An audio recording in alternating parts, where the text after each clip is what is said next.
the name Sursagar? It's the ones who are belonging from here would be quite familiar with it, but why Sursagar? Anyone know the location? Why? Anything? Location is a hint, by the way. Correct. Yeah. So Sursagar is one of the, I would say, tourist place in Vadodara. It is located near the Maharaja Siyajirao University, and in the city area of, like the main old city is where Sursagar is located. And we had this brilliant idea, a creative idea that let's keep the tracks as the names of the famous locations of the city. So hence we have the Sursagar, then Bajme we have the first track is the Lakshmi Vilas, which is one of the oldest palace of Vadodara here, and accordingly we have the division of the tracks. Now we will be starting with our first lightning talk, and it is by Miss Asmita Khupse. She is a cloud engineer at LTI Mindtree and who leads migration projects and also AWS every single day. She's here to tell us what has changed, what has not changed, what is next in the AWS security for this year, and of course for the changing 2020, for the changing of throughout this generation. And let's welcome ma'am to the stage. Please give a big round of applause. Thank you, Shreya, for the warm welcome. Good afternoon, everyone. Apologies for the bit low energy. I'm still jet lagged. My ears are blocked. The brain is not working. How do we say in a Gen Z slang? The brain is not breathing. Is that the thing? Okay, I hope everyone had their lunch, right? Yes. Yes. You had that pulao. It's not a biryani, it's pulao. You're not supposed to sleep by eating so much of rice. I'm just assuming that no one will take a nap during this lightning talk. I'll just try to wrap up this session by just highlighting a key points so that you won't be getting a bored, because I know you have to jump into other sessions as well. Shall we begin? Okay, so I'll just start with my introduction. My full name is Asmita Khupse. I currently work as a cloud engineer in LTI Mindtree. I'm a multi-cloud engineer, so I work on a daily basis on AWS, GCP, Azure. So we'll just only focus on AWS because it's AWS Community. Apart from that, I've been speaking actively in many tech events across India. Hope that's not creating an echo. Should I stand a little? Okay, yeah. So soon I'm going to transform myself into the platform engineering journey into the new organization. Before jumping to that, let us focus. I am assuming there might be a very newbie people or the college students who are also present over here who need to know about AWS security and what it is exactly happening currently in the market. So we'll begin the session where we'll focus on what AWS security has to tell us about what happened earlier or what's exactly going on right now and what will be there in the future in upcoming couple of years. Okay, I have this habit or a kind of a thing whenever I give a talk or teach someone regarding any of the cloud or any open source tools or anything across DevOps also, I make sure to first I assume that the front person who's sitting in front of me is totally newbie, like a new slate, and I try to explain or teach them so that they'll remember in terms of real life analogies or real life examples. So I've tried something to relate this AWS security term according to the weather forecast. So we'll assume that security is like a weather. We'll see the forecast, shelter storms, and what is ahead. So yeah, we'll begin with this. I'm not clearly able to see, I'll just see over here in the screen, you can have a look at that. I'm just a very boring person while creating the PPT, so I just make you run through it. These are the very simple points I've kept, so please you won't be getting bored out of it. Okay, so relating the security concept to the weather forecast, few things stay constant. just like the shelter or the home, your security has the foundation of a thing which is called as a shared responsibility model. Do you agree with me in this point? Yes. Can you just explain anyone what is the shared security model, shared responsibility model?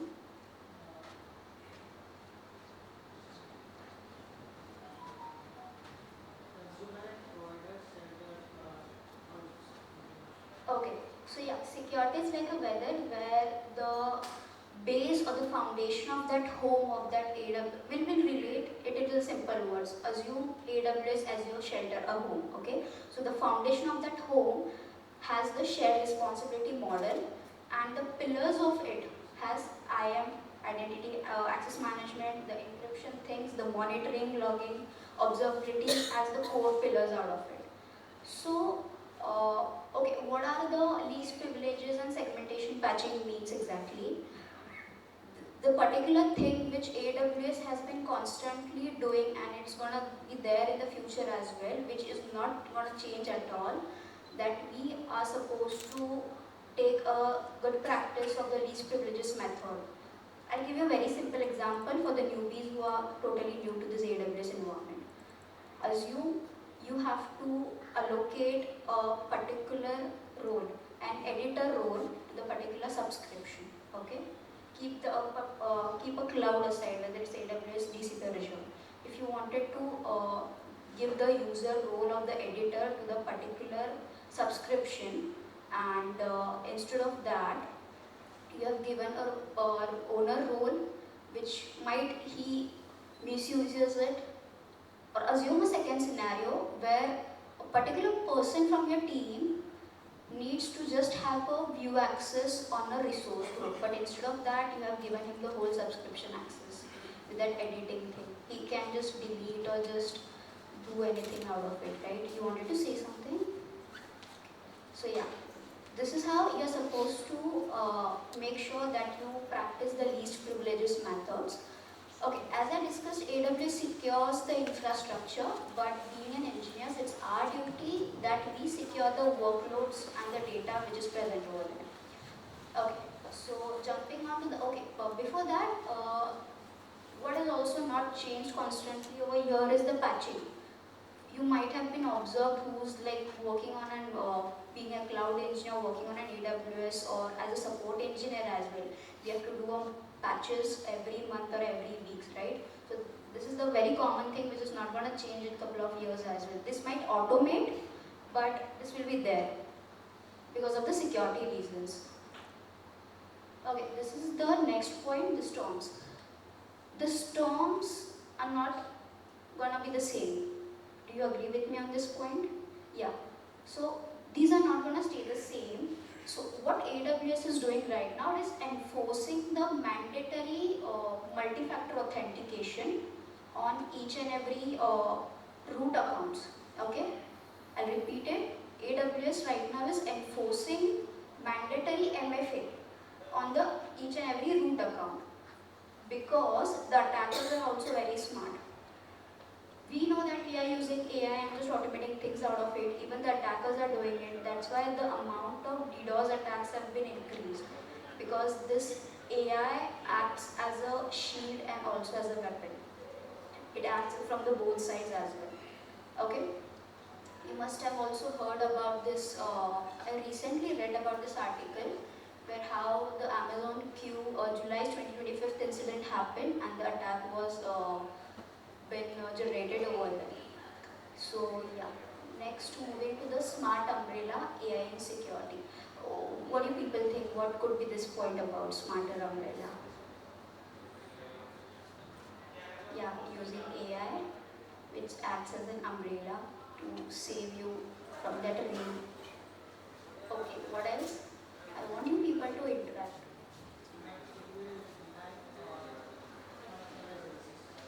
Okay. We'll wait for a minute then to settle down. Yeah, please continue.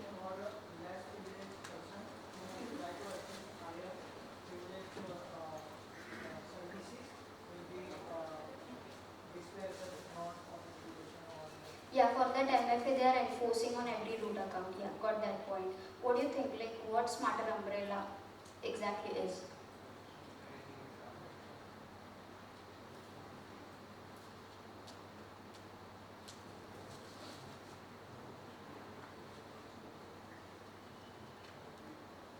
Okay, the people who have recently came over here just a couple of minutes ago, we have just discussed the pillars of the AWS security, okay? And we have just gone through the hygiene methods, which are like encryption, patching over times, and doing the encryption, everything, which hasn't changed till now, and it won't be. It might be automated using the AI, Gen AI, all those things, but it hasn't changed. So we are just looking into what hasn't changed till now, and what will be there in the future. So currently we are in a point of smarter umbrella.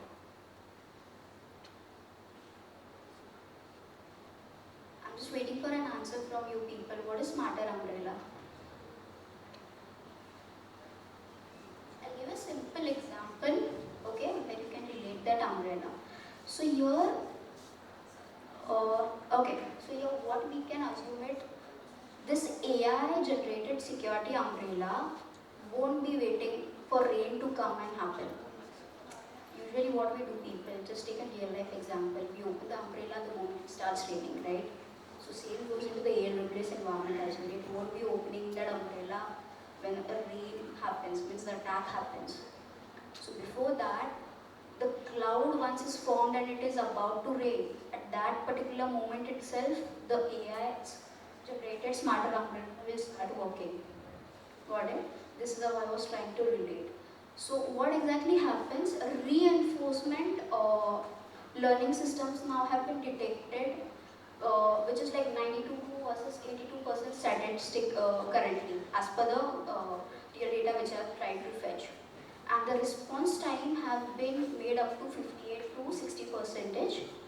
Okay, so yeah, that's the point. But attackers also do have the AI. So what do you think? Is it still the fight between we and the attackers? You got the point. At least you are paying attention.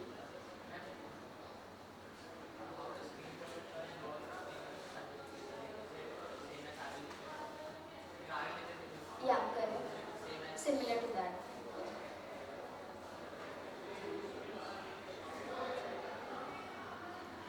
Okay, so jumping on to the next forecast in the sense, as I'm trying to relate what will be there in the future of AWS security. There is this thing called as, which point? Okay, there's this thing called as agent core, which is the particular service or the tool which you can consider is for securing the agents. Nowadays we have been talking and hearing all about building an AI agent, agentic AI, bots and everything, but you need to secure them as well, right? So for that thing, AWS has come up with this agent code to secure your AI agents. It's just not about building but also securing out of it. So, which also has trilinium to powering your AI infrastructure all throughout the cloud, and it is also responsible for the AI governance. So, in future, the structure. Did someone raise their hand? Okay. So, in future, it makes sure that AI is the responsible one to take care of the whole security point of view through this agent code. There are other lot of services and the tools also which are upcoming in the future, but agent code is one of them. I have just put on the one example so that you will remember it. Okay, this is the same point which we have discussed, that the patching and the least privileges are the hygiene practices that we need to follow. And security monitoring is always on the radar, and it's the strengthening wall of it, so it won't be changing. Okay, just quickly wrapping up what we discussed till now. The shelter, the strong foundation remains same. IAM practices, encryption. What else?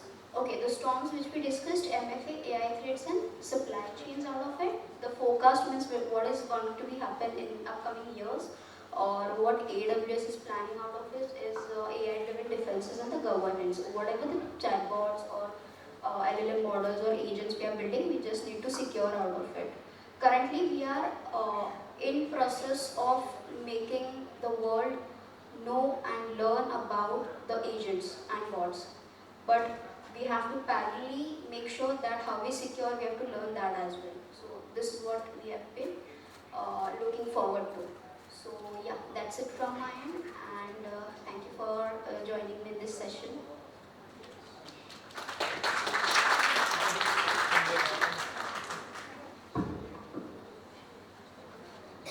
Thank you so much, ma'am. It was a great learning, and in one way we can say that it may have given you a security compass to lead your way ahead.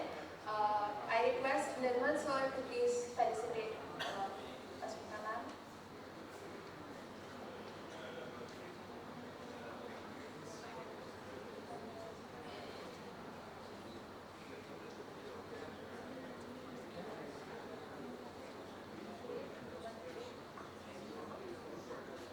Please give a big round of applause.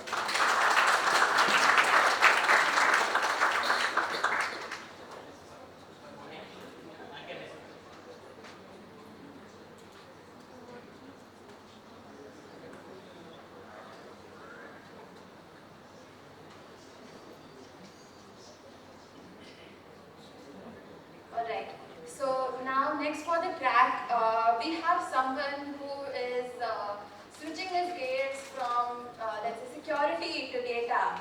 And for that, joining us, we have Nirmal sir, Nirmal Chhodavadiya sir. He's a senior data engineer at Creditly, and he's known for crafting, optimizing, and untangling complex ETL pipelines. Also, today he's showing us how AWS enables the Zero-ETL in 2025. And please put your hands together for Nirmal sir.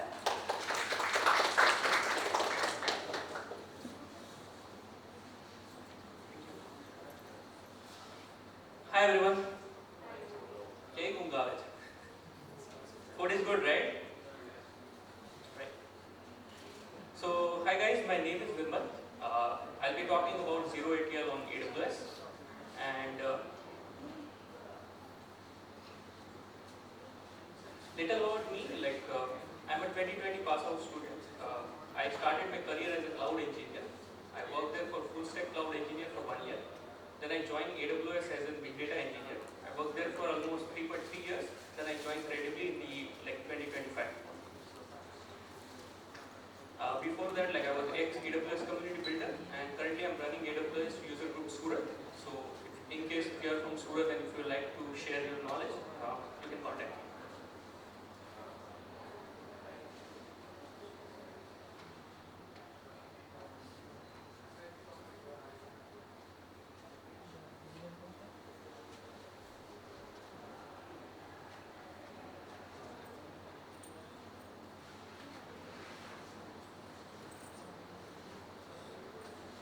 Okay, so today we'll be talking about why Zero-ETL, what is Zero-ETL, how it works, few of the architectures. I have small demo as well, and some of the pitfalls and best practices, and key takeaways for the what is Zero-ETL. So before starting, I would like to understand how many of you know what is ETL. Just raise your hands, I can get the idea. Sorry? Yeah, you can say that. Extract, transform, and load. Yep. So ETL stands for extract, transform, and load. So if I give you the simple basic information that, for example, let's say if you have data in one source, you want to transform into certain transformation, and you want to load that into target databases or target system, and on top of that you can run reports and quick set reports and queries on top of that to create the business intelligent decisions. So that is what the ETL. So traditional ETL pipelines are basically you can create a Python script to transform and do that ETL part.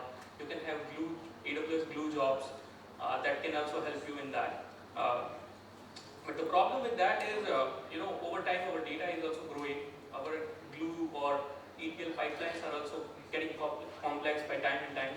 And for the pipeline also, we are also paying for the compute part, for the near real-time data analysis, or if you would like to do that, you have to pay for the prices of the compute as well. So that is there. For the pipelines, sometimes what we face is that can also delay your insights, or later on if you want to query that particular target data set, right?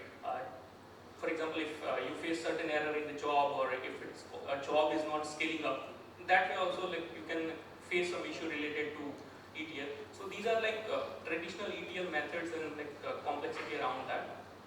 So we have to maintain infrastructure for that. We have to do maintenance part.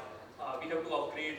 For example, if your jobs are Spark based, every now and then not now and then, but Glue launches the new versions, right? So based on the underlying Spark environments. So that is all you have to take care of, in your mind, that that is what we have to take care with respect to traditional ETL jobs. So there is something called as Zero-ETL. So what Zero-ETL is, basically it's reducing the complexity, it speed up your analytics, and it gives you some agility as well as cost efficiency. I'll talk about that more in detail later. It can also give you faster insights as well. So what is Zero-ETL, by the way, in the AWS? So AWS integration that eliminates ETL pipelines. So all the things I said, right, how traditional ETL jobs are there. So AWS is most of our environment. For example, if we talk about cloud, like AWS cloud itself, right, our databases, our data sources, our data target might be on the cloud itself, might be on the AWS itself. So instead of running that traditional ETL jobs, there is something called as Zero-ETL. In that, you don't need to run the ETL traditional job pipelines. There are point-to-point data movement between two sources and targets. So that can enable you to query faster as well. At the same time, you don't need to pay for that compute cost that you are paying for your ETL traditional jobs. For example, let's say if you have data sources of Aurora, MySQL, Aurora Postgres, or something like that, and you want to create a data warehouse out of that, and you want to migrate those data from Aurora to Redshift, you can utilize Zero-ETL integration as well, apart from using Glue-ETL jobs or something called as DMS, data migration service. So similarly, let's say if you have built the data in your S3, you can connect with the Redshift spectrum, and you can directly query those data on top of it. That is also part of Zero-ETL on AWS. So there are some of the use cases like instance replication. For example, let's say if we'll see that in the demo as well. There are history mode is also there in Zero-ETL, so it can keep tracks of your CDC part, like change data capture, whatever is happening on the source database, insert, update, delete. It will also take care of that. You will see that in the data warehouse entry as well. So then streaming ingestion. Apart from that, you can query your data across different data warehouses directly without moving your data. So these are part of some of the ETL use cases. You can say Zero-ETL use cases that are currently available. So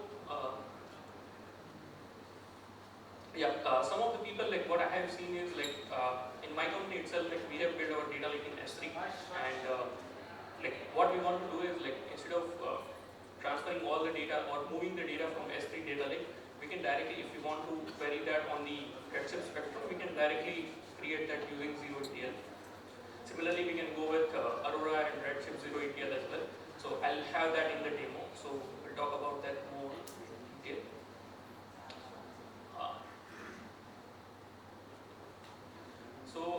In the demo, what I did, I created one basic AWS Aurora cluster, MySQL compatible cluster.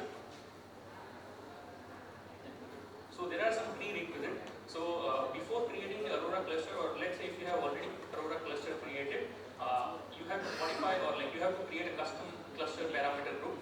If you have already created, you have to reboot your instance to get that updates applied. Otherwise, if you haven't created that instance itself, like Aurora instance or any source instance, then you can directly create the custom cluster parameter group, and then you can create and you can point that instance to that cluster parameter group. So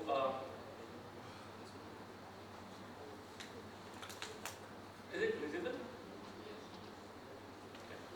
So there are some of the prerequisite flags that we have to enable as a part A few of them are like bin log, enhanced performance, and there are few of the flags that we have to set the values for that. For example, some of them for some of the flags we have to set the value as a 1, some of them as an off itself. So like I created the cluster parameter group and I created the like Aurora cluster as well using that cluster parameter group.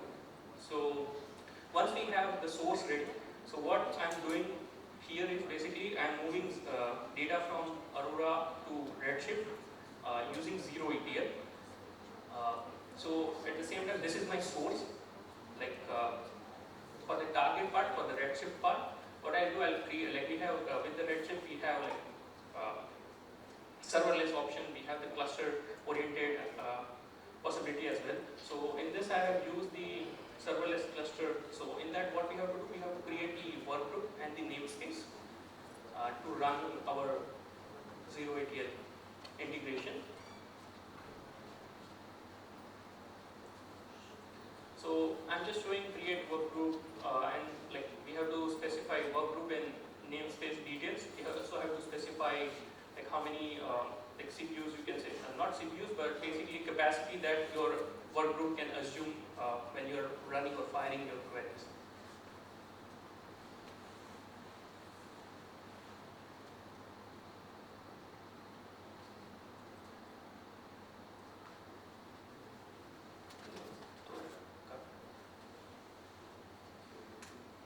So I'm preparing my Redshift target cluster in that video. Once we create the workspace in the like work group and the namespace, then we have to add the like policy. Like we have to configure the resource policy. In the resource policy, we need to provide what are the principles that can authorize that particular integration. So for the simplicity, I have used my root user itself. Like for the account ID I have provided, you can create the separate roles as well that you can mention it in the resource policy. Apart from that, you can also mention the authorized integration sources. So in the authorized integration sources, what we do is we provide the Aurora cluster ARN. So that would be the like cluster ARN, not the writer instance. So once that completes, like we have to wait for certain time to check the status, and like once it is in the available status, we can proceed with the Zero-ETL integration. So in the Zero-ETL integration, what we do, we create on that Zero-ETL integration, we provide the name, then we provide the source, we provide the target, and so here we are providing the source database. So here I'll be selecting the Aurora cluster detail. Then in the target, we have two options. With the Zero-ETL, one thing is like you can also load that data in the data warehouse as well as if you don't want to move the data, you can have the target as an AWS Glue data catalog as well. So what it does is it's basically metadata about your databases and table that can let you query in the next order. So you don't need to actually move your data, you can directly create the data catalog as a target in the Zero-ETL. That can also let you run the queries in Athena and build the reports in QuickSight on top of that. So once that is created, we also need to look for, like it will take some time to get the status as an active. Once it is there, what we have to do, we have to go to the namespace. We have to check for the integration ID. That is important. Like once the status of active in the source Zero-ETL integration ID, you will be able to see that integration ID mentioned in the like target Redshift cluster.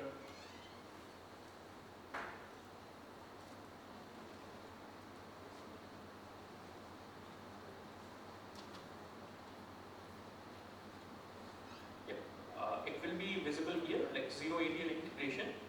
So this ID is also important. Like what we have to do, once we have the status as an active, we have to create the target database using the port integration ID in the Redshift V2 editor. We have the option to create that integration ID with target database from the console itself, and we can also have the option to run the queries to get the integration ID and then create the target database side. So this is the history mode. In the history mode, it is possible that, like for example, if you want to enable CDC in your Aurora to Redshift cluster, that can also possible in the history mode. And if you enable that option, make sure that your source cluster, Aurora cluster memories will also occupy, as well as some compute as well for constant monitoring that insert, update, deletes, and replicating those things into the target Redshift cluster.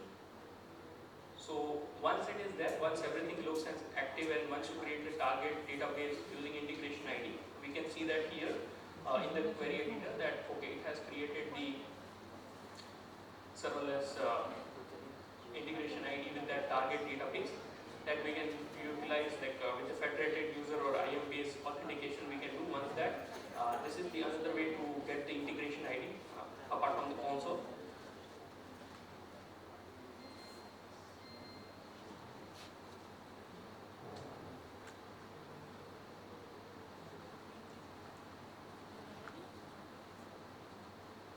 This is how you can create the target database using integration ID.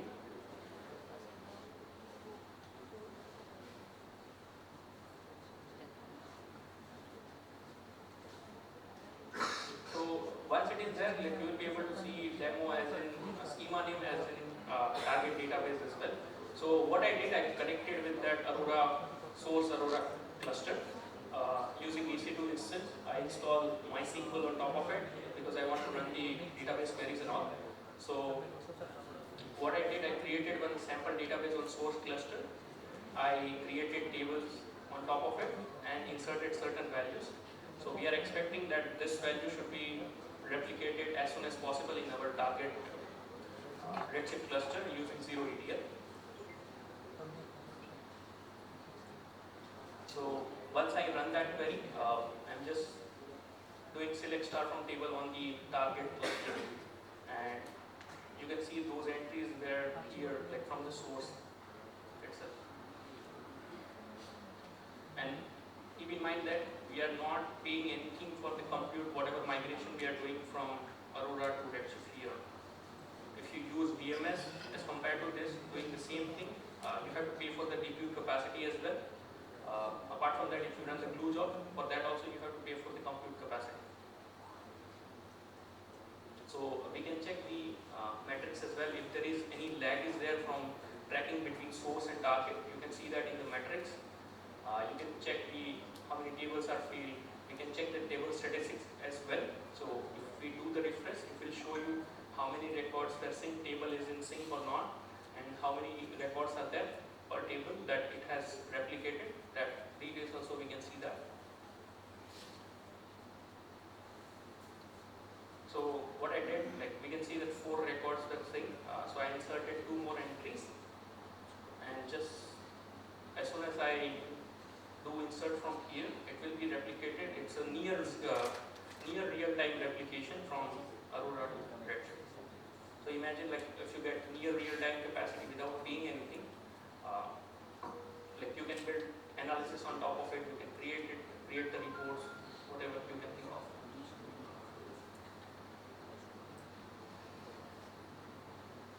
Yep, it is there.